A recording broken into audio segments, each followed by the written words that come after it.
I'm seeing visions through my dreams, seeing myself swimming in the universe. My ancestors gave me gifts to read cards, predict and heal. My name is Daphne, but spirit calls me bye-bye love. Angels communicate through numbers. Intuition is so deep. The gift I fully embrace within.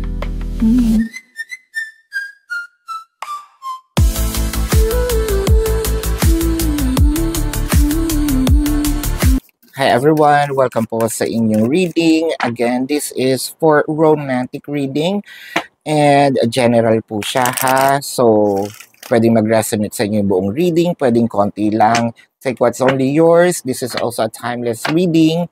Kung kailan nyo napanood ito, no? The message is meant to find you. So, let's begin. The Seven of Swords, the Nine of Swords, and the Lovers.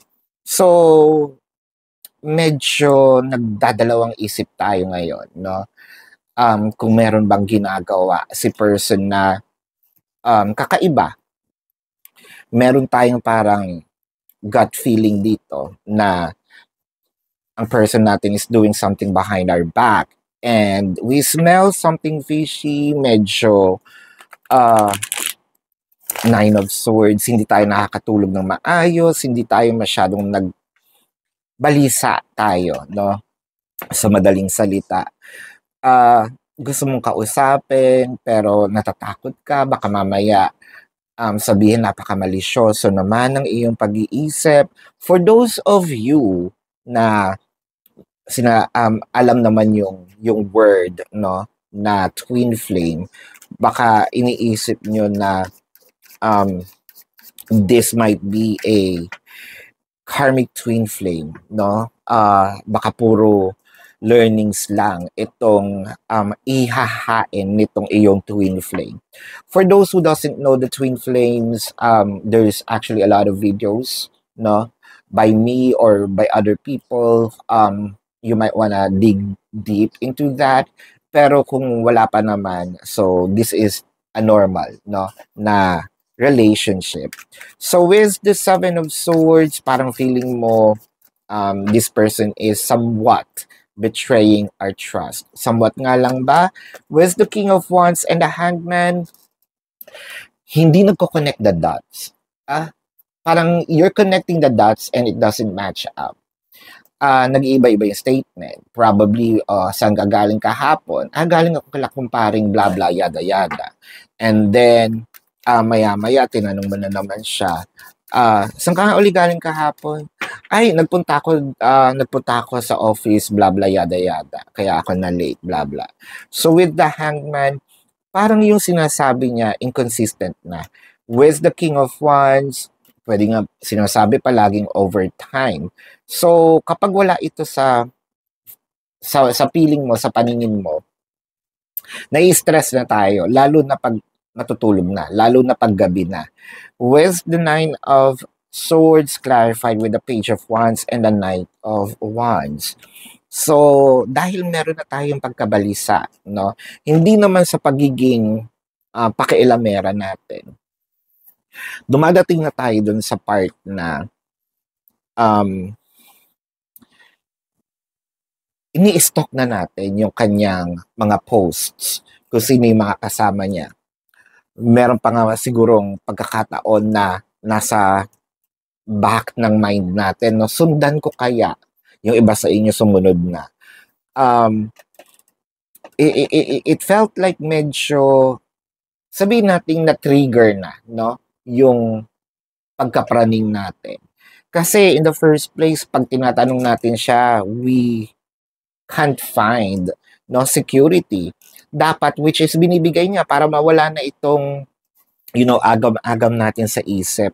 Dapat sinasabi niya na, Pero the more na either tahimik siya or nagsasalita siya, parang wala din siyang choice, no? Kasi pag tumahimik siya, medyo nag-iisip ka na. Well, pag nagsalita siya, inconsistent kasi, kaya yun din, no? Kaya medyo nag-aano ka na, napapraning ka na rin. Meron na rin tayo mga mood swings, no?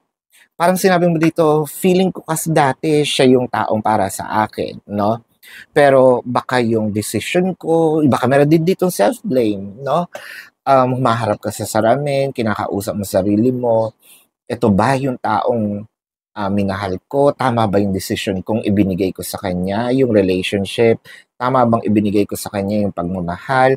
Kasi nandito na ako na kinakabahan ako, baka hindi magdire-diretso itong relationship na ito, no? Ang nakakaloka dito minsan kasi laging paggabi, meron siyang mga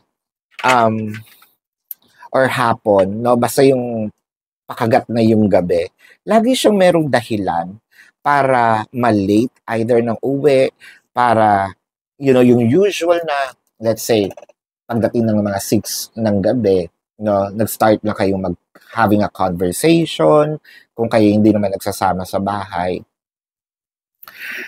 nalilate, paurong ng paurong, at dumadating pa dun sa part na pag-uwi niya pagod, wala na siyang time makipag-usap sa'yo. Let me know sa comment section, no? Totoo yan, with the 10 of Swords, the Star, and the 9 of Wands. I feel like may blockage dito. I think prevention is better than cure. Kailangan mag-take na tayo ng action eh. Not to a point na, ipahiya si person. Wag naman yung ganon. Take action to prevent what's about to happen. Kasi nakikita na natin yung distraction with the 10 of Swords. I feel like with the Star, meron ditong pilit, no, na inaakit si person. Pilit na, ang masakit pa dito, baka kakilala mo pa, no? Meron kaya tang hint dito. If not, well, meron kang idea kung hindi mo siya kakilala, no? Yun yung nakaka-distract eh. So, 9 of Wands, medyo malungkot tayo sa nangyayari dahil ayaw mo sana, you're crossing your finger na hindi mag-end, no, ang relationship. Kaya nga sabi ko, take action na bago pa lumala, no? So, habang kumbaga sa cancer, no, if that is, ano tawag doon, benign ba tawag doon, or yung hindi cancerous, what have you, no, tanggalin na kesa lumala pa. So, yeah, may umaakit sa kanya. Let's check the zodiac sign of your person. This can be their sun sign or a placement in their chart. Pwede rin lumabas ang inyong zodiac sign dito. Leo, Aquarius, Gemini, I'm seeing Libra, Aries, I'm seeing Aquarius, Scorpio is here, Sagittarius, and Leo, no? This is your reading. Maraming salamat. Love and light. Namaste. See you po sa susunod na readings. Goodbye.